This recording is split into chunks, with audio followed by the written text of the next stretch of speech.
Hello guys, for today's video, mag-ano ako, food vlog. So nakakita nga ako ng laking at nagkikrib ako doon. So gagayahin natin, bulutawin natin. So kailangan natin ng mantika. Kung isa araw pang gustong magluto nitong laing, pero hindi ko magawa. So yan, pag mainit na yung mantika natin, pwede na natin lagay yung bawang.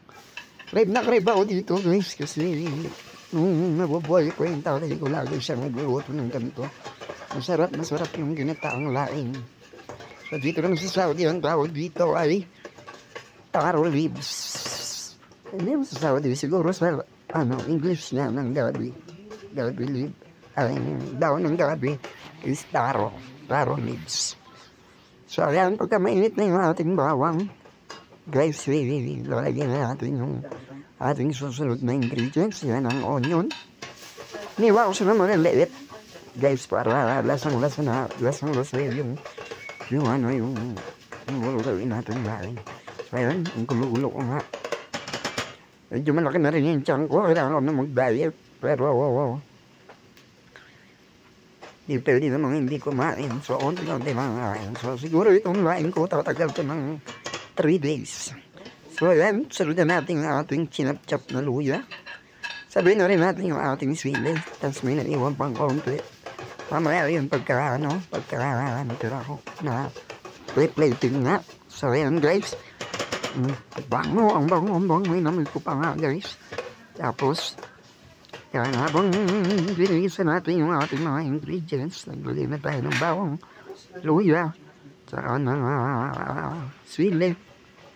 So susunod naman natin yung ating may sibuyas din pala yan, sibuyas, bawang, luya, tapos yung ating manok.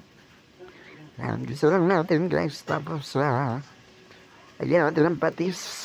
Kapag nagluluto ko sa ko, hindi nakaalis yung patis kasi tumatagdag siya sa lasa ng aking mga niluluto. Kaya naluluin lang natin guys. Siyempre lagyan din natin ng paminta habang ginigisa para yung salt and pepper. Salt and pepper niya is mausap yung ating ginisang manok. Ayan guys, luwaluin lang natin. Siyempre kailangan din yung ating apoy ay medyo mahina lang.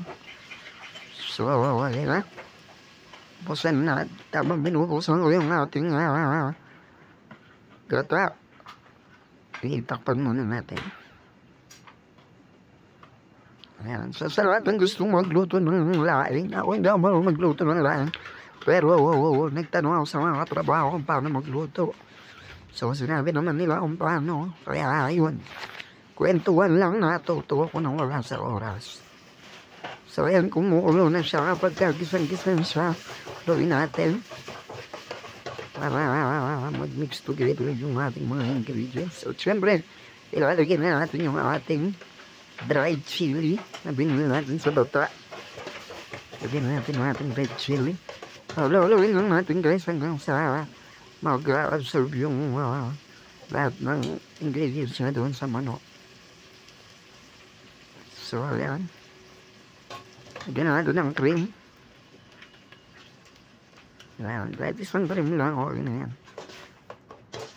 Then, yung ating haluin muna natin. Then, next natin yung lagay yung ating gata. Para mas creamy siya. So, ayan yung ating gata. Siyempre, pagtapos natin ilagay, maglalagay muna tayo ng konting tubig. Guro mga kalahati ng lata para hindi siya masyadong matuyot. Para hindi siya lalo maglapot. Bango na, amoy ko na nga. Medyo laksan na natin yung apoy para kumulo-ulo na siya. Yan, kumukulo na after 10 minutes. Lagyan na natin ng ating bitchin. Or magic syrup, kung meron kayong magic syrup. So ating taro leaves na binili natin sa bata sa Filipino market. Ayan, Makati. Nakapunta pa tayo sa Makati. So ayan, sabi na konti lang daw pero dagdagan na rin natin. Para matagal ang abutin. Kailangan pa natin magtipid dito sa Saudi. Alam mo na kapag naubusan tayo ng budget. Wala naman tayong pag-iiraman dahil malaki tayo sa pamilya natin. So, kailangan na mag-sweep ka rin para sa sarili mo. Huwag lahat ipadala mo. Para kapag ka nangailangan kayo, may dudukutin ka.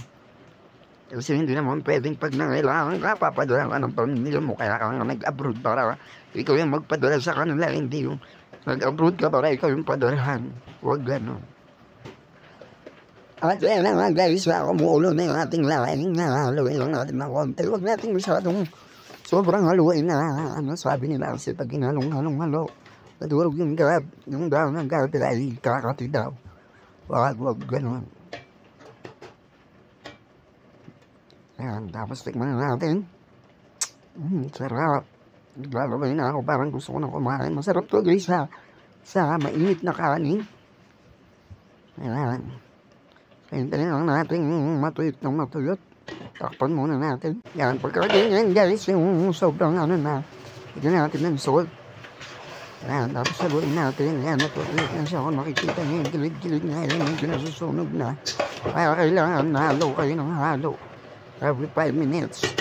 So, madali lang itong halutuin guys. Kung gusto nyo magluto lang kayo. Wala ako video nito. Okay nga. So, tara, sali na natin. At makakain na. Set up na natin yung ating bowl. Ayan. Tapos, sasali na natin ang ating ginataang laing or creamy taro lips. Napakasarap. Ulam. Saucy pa siya ng konti dahil malapot. Creamy siya dahil meron tayong ginagin tsang gata. Tapos ang daming sili, may dried chili na tayo. Meron pa tayong chili na sariwa. So, lagyan natin ng ating sili. So, ayan, sungkin ba natin dati yung cream niya. Pinaka-cream niya. So, lagyan natin ang sili, guys. Ayan. So, lemon. Lagyan natin ang lemon. Yummy. Yan. Tapos, lagyan din natin ng ating sili. Pang-plating ba? 4, 5, 6, 7. That's dalawang lemon. Tatlong lemon. So, ayun na. Luto na ang ating creamy taro leaves or ang ating ginataang laing. Thank you for watching. Bye-bye.